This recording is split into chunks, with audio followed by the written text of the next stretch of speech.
doa kami selalu menyertai Bapak.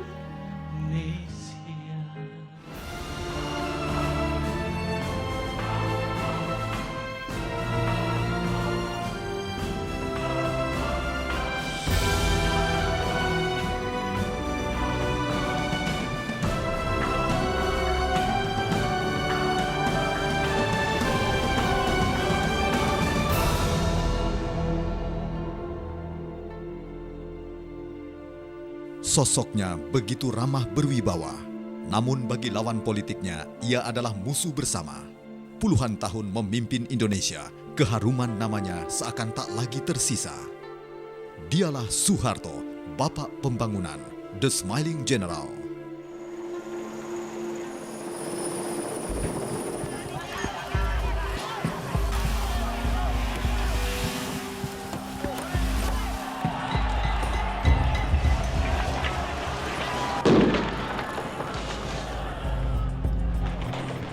Mei 1998, Jakarta diselimuti amarah. Detik demi detik begitu mencekam. Jakarta tak lagi sama. Ribuan mahasiswa dari penjuru kota menyerbu ibu kota.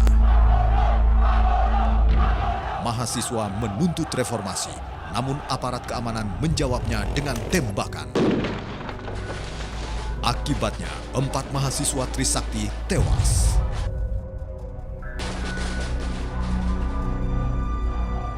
Situasi yang memanas memaksa Soeharto mempersingkat kunjungannya di Mesir.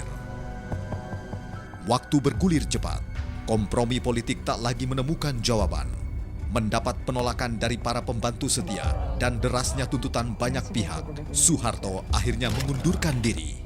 Saya memutuskan untuk menyatakan berhenti dari jabatan saya sebagai Harmoko sendiri yang waktu itu minta supaya Pak Harto mau dipilih lagi menjadi presiden, tapi akhirnya juga dia minta supaya Pak Harto mundur. Ya sudah, lebih baik mundur aja.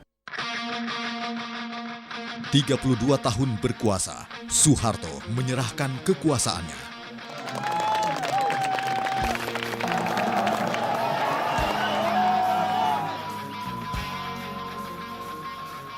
Soeharto, Presiden kedua Republik Indonesia, menjadi presiden terlama yang memimpin Indonesia.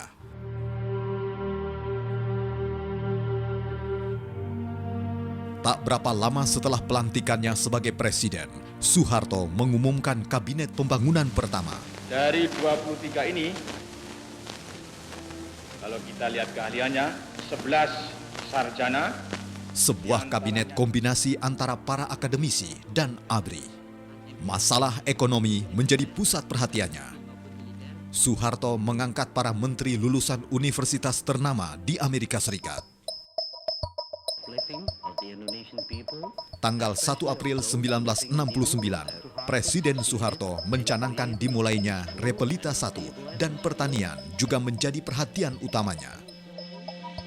Ya, karena barangkali ingat sama bagaimanapun dulu asalnya dari petani kan, dari anak petani dan juga dari omnya itu juga yang menjadi menteri tadi. Waktu jadi presiden juga ingat bahwa Indonesia ini yang dasarnya karena petani-petani itu harus dinaikkan. Namun, baru setahun program Repelita dijalankan, Soeharto didemo mahasiswa. Mereka menuntut pemberantasan korupsi yang dilakukan oknum-oknum aparatur negara.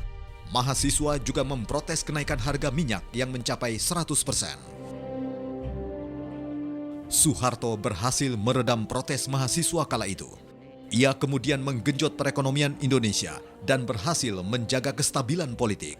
Industri dan pembangunan di Indonesia menggeliat. Tak berlebihan jika bangsa Indonesia memberinya gelar Bapak Pembangunan Indonesia.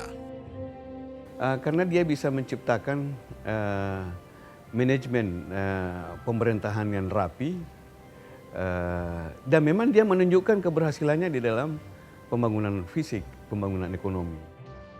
Repelita atau rencana pembangunan 5 tahun yang dicanangkannya berbuah manis. Pada tahun 1984, secara fantastis, Indonesia sebelumnya menjadi pengimpor beras dunia berhasil melakukan swasembada pangan.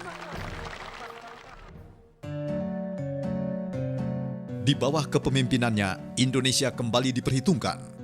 Sebutan Macan Asia disematkan kepada Indonesia karena berhasil memberikan kontribusi besar terhadap perkembangan negara-negara di Asia Tenggara.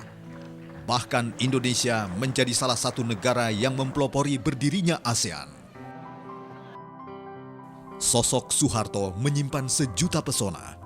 Karisma dan sikapnya yang tenang membuat banyak orang segan padanya. Wajahnya selalu berhiaskan senyum hingga ia dijuluki The Smiling General. Di luar kesibukannya sebagai presiden, sosok Soeharto begitu bersahaja. Ia tetap meluangkan waktunya bersama keluarga. Soeharto kerap mengajak anaknya memancing. Bapak tuh hobinya mancing, bikin refreshing ya setelah penat kerja berhari-hari. Dan kalau mancing itu saya suka ikut. Kita dari rumah udah bawa jahe yang udah diparut sama kecap asin. Jadi begitu dapat ikan terus kita potong-potong jadi sashimi. Memancing menjadi begitu istimewa bagi Soeharto. Selain berkumpul bersama keluarga, memancing menjadi salah satu cara ia menghadapi badai politik dalam pemerintahannya. Itu kesabaran, melatih kesabaran. Jadi orang mancing itu kan harus sabar. Disitulah letaknya, kalau tidak sabar nggak akan pernah dapat mancing. Namun kesabaran Soeharto kembali diuji. Ia kembali digoyang setelah 6 periode memimpin Indonesia. Begitu deras desakan yang menuntutnya mundur. Sejarah seakan kembali terulang ketika pemimpin besar bangsa ini harus legowo menyerahkan jabatannya demi kepentingan rakyat Indonesia.